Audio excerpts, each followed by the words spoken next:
সম্মানিত উপস্থিতির জন্য আগামী জাতীয় নির্বাচন অত্যন্ত গুরুত্ব এবং অর্থ বহন করে।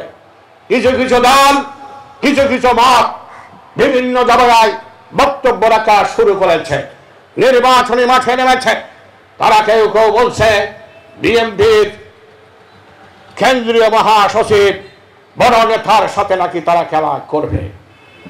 আবার কেউ আবার বলতেছে উপজেলার 7টি ইউনিয়নের মধ্যে তারা 5টিতে বিপুল মনে জয়লাভ করবে। আবার তাদের প্রার্থী বলতেছে 50 বছরে এই এলাকার কোনো উন্নয়ন কোনো কেউ করতে পারে না। আমি আজকের এই কৃষক দলের সমাবেশে দাঁড়িয়ে তাদেরকে সুস্পষ্টভাবে একটা বার্তা দিচ্ছি, নির্বাচন এই হাওয়া এখনো শুরু হয় নাই।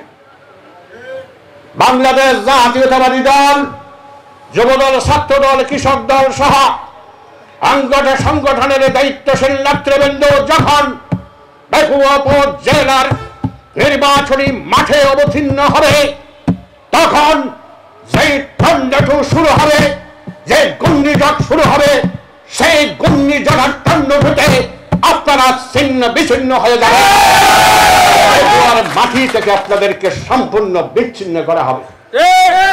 সম্মানিত উপস্থিতি, আপনাদেরকে এই এলাকার সার্বিক এবং বৈপ্লবিক পরিবর্তনের জন্য বাংলাদেশ জাতীয়তাবাদী দলের হাতকে সুসংগঠিত করতে হবে।